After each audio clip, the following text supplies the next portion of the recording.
IPL 2023 final का था rematch, सिर्फ जगह बदल गई थी। इस बार चेन्नई में पीले समंदर के बीच मुकाबला था। नतीजा वही रहा, चेन्नई की जीत, लेकिन अंतर बहुत बढ़ गया। स्वागत है आपका ESPN cricket info time out Hindi में, और इस मैच के रिव्यू के लिए हमारे साथ मौजूद हैं पूर्व भारतीय ऑलराउंडर इरफान पठान। वेलकम इरफान भाई। बहुत शुक्रिया भाई। इरफान भाई, जिस अंदाज में आज चेन्नई ने ये जीत दर्ज की है, ऐसा लगा कि भाई सिर्फ टॉस के अलावा सब कुछ उनके फेवर में गई, कंप्लीट ऑलराउंड परफॉर्मेंस। और चूंकि आप यहाँ पर बैठे हुए हैं, इसलिए पहले बात बॉलर्स से हम शुरू करते हैं। और देखिए, बॉलर से भी पहले स्टार्ट होगी। जिस तरह से मैनेजमेंट ने पिच की तैयारी भी की थी, पथिराना को लेके आए, तीक्षणा को बाहर बैठाया, मतलब पिच उनको पता था कि टर्न होने वाली नहीं है। होम कंडीशन को जानना, होम कंडीशन का अच्छा इस्तेमाल करना सीएसके से बेहतर कोई नहीं जानता। तो वो सबसे पहले शुरुआत वहां से हो गई। उसके बाद तेज गेंदबाजी का ज़्यादा इस्तेमाल होना था, वो किया उन्होंने। और जिस तरह से गेंदबाजी की, जो एरिया में गेंदबाजी की, जिस इस पिच पे जो ज़रूरत थी, बहुत ज़्यादा आगे डालने की कोशिश नहीं की, पिच पे थोड़ा मार के गेंदबाजी करने की कोशिश की। वहाँ से जो परचेज मिला वो मिला। और उस लिहाज से जब इतना बड़ा स्कोर हो जाता है तो फिर कंपैरेटिवली आपके लिए आसान होता है, लेकिन गेंदबाजी भी बहुत आला थी। बिल्कुल। और इरफान भाई, इस पिच के ऊपर में हमने बहुत कम देखा है कि चेन्नई के अंदर में, चेपॉक में 3 पेसर के साथ आप जाएं और वो भी, और उन सबको वैसा ही इनाम भी मिले। 2 wicket Deepak Chahar, 2 wicket Deshpande, 2 wicket Mustafizur ने भी लिया, और पथिराना को 1 विकेट, यानी 4 पेसर के साथ चेपॉक। ये कुछ नया अनेक बिल्कुल। और ये इसी वजह से कि सामने वाली टीम क्या थी, सामने वाली टीम के पास राशिद खान थे, गुजरात टाइटंस के पास शाही किशोर, जो चेन्नई में पले बड़े, उनको जानते, वो इस पिच को भली भांति जानते। और चेन्नई को ये भी लग रहा था कि अगर टर्निंग पिच मिली तो नूर भी खेल सकते हैं। तो अगर ये 3 स्पिनर मिल जाते तो ये बड़ी घातक गेंदबाजी हो जाती है। और चेन्नई के पास उतने क्वालिटी के स्पिनर नहीं है। आप अगर चेन्नई की गेंदबाज जो टीम की बात करें तो टीम में अलग अलग हीरोज है, लेकिन अगर आप स्पिनर राशिद खान जैसा ढूंढने जाएंगे चेन्नई में, आपको नहीं मिलेगा। तो अपनी टीम को बखूबी जानते हैं, सामने वाली टीम को चेन्नई बखूबी जानती है, उस हिसाब से प्लानिंग की। और इस वजह से ये जो पिच थी वो अलग थी, और इसी वजह से ये कॉम्बिनेशन भी आपको जो फास्ट बॉलिंग वाला दिखा, और उस फास्ट बॉलिंग वाले कॉम्बिनेशन में जो एरिया पे गेंदबाजी की तीनों तेज गेंदबाजों ने, इसी वजह से उनको रिजल्ट भी बहुत बढ़िया मिला। मास्टर स्ट्रोक टीम मैनेजमेंट की तरफ से भी इरफान पठान का ये कहना है। लेकिन जो चेज हमने देखा, 206 रन जब स्कोरबोर्ड पर लग गए, 207 आपको बनाना है, क्या वहां पर साई सुदर्शन के इंटेंट में आपने थोड़ी सी कमी देखी? मैं इसलिए कह रहा हूं कि 37 रन उन्होंने बनाए 31 गेंदों का के बाद। देखिए, साई सुदर्शन का रोल क्या है, सबसे पहले हमको ये जानना है। ये वही लड़का है जिसने फाइनल में कमाल के स्ट्राइक रेट से पिछले साल बल्लेबाजी की थी। ये वही लड़का है जो थोड़ा सा टाइम भी लेता है। पिछले मैच में भी स्ट्राइक रेट कोई बहुत ज्यादा नहीं था, पर मैन ऑफ द मैच मिल गया था। वो हालांकि अलग बात है कि मैं अग्री नहीं करता उस मैन ऑफ द मैच से, पर अच्छा प्रदर्शन किया था। दूसरी बात यह है कि उनके इर्द गिर्द जो खिलाड़ी हैं, तेवतिया का वो काम है तेज भागना, मिलर का वो काम है तेज भागना, साहा का वो काम है तेज भागना। तो हर टीम में आपको 1 या 2 खिलाड़ी ऐसे नजर आएंगे जिनका काम है एंकर करना, T20 क्रिकेट में भी। और बाकी 4 या 5 खिलाड़ी का काम है आके ताबड़तोड़ बेस बनाया हुआ है तो उस पर बड़े शॉट्स लगाना। तो साई सुदर्शन पे बहुत ज्यादा मैं दबाव नहीं डालूंगा, उनका खेलने का अंदाज वैसा ही है, कंसिस्टेंट खिलाड़ी है। अगर कंसिस्टेंट ना होते ये स्ट्राइक रेट के साथ तो फिर आलोचना होती, अभी आलोचना करने की कोई जरूरत नहीं।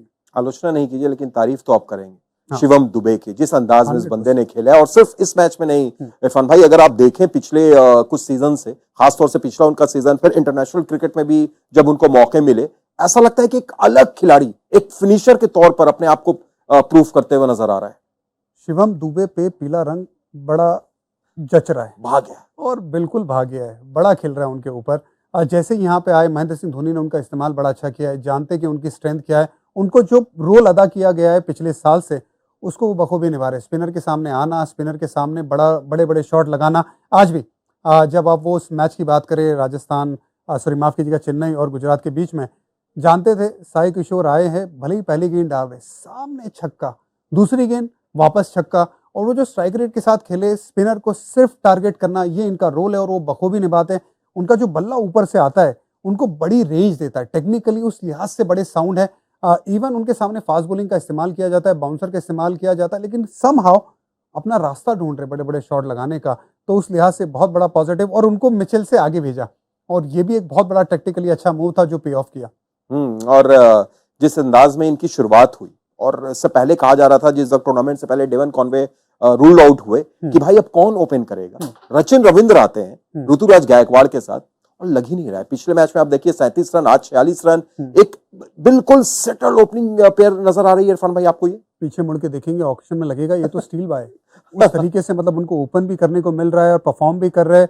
और जिस तरह से अपने आप को ढाला है, क्योंकि किसी भी यंग खिलाड़ी के लिए, स्पेशली अगर ओवरसीज खिलाड़ी जो न्यूजीलैंड से आता है, ज़्यादा लोग होते नहीं न्यूजीलैंड में, लोग से ज़्यादा शीप है वहाँ पे और ये कहा जाता है उनके बारे में।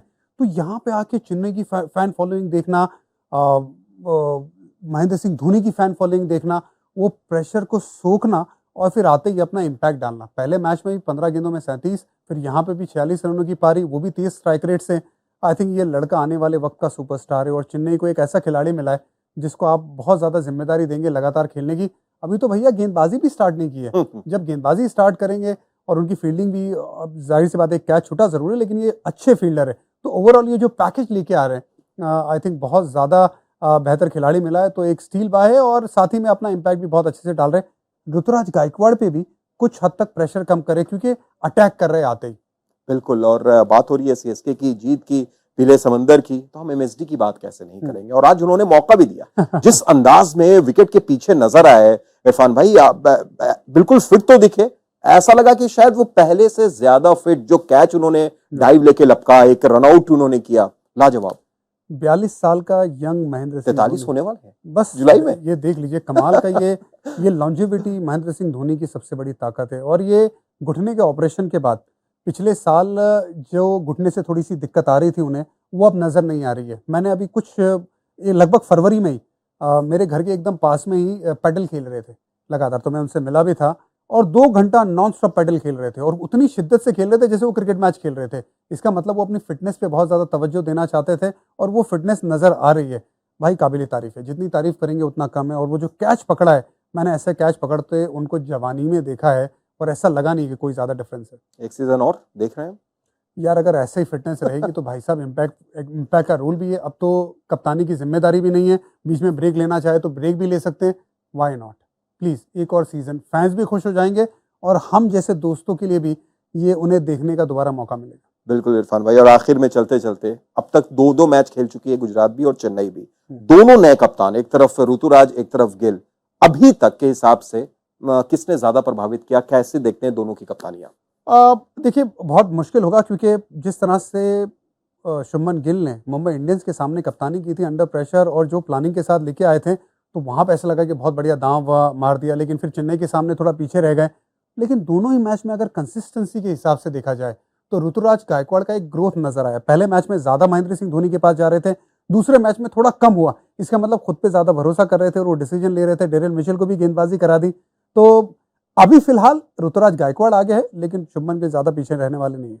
बिल्कुल, और अभी आईपीएल लंबा है, जैसे जैसे आगे बढ़ेगा आगे पीछे का ये रेस चलता रहेगा। इरफान भाई भी हमारे साथ फिर से जुड़ेंगे, फिर से हम बात करेंगे। बहुत अच्छा लगा आप आए, आपने बात की इरफान भाई। It's my pleasure. तो फिर होगी आपसे मुलाकात। आप देख रहे थे ESPN cricket 4 time out Hindi.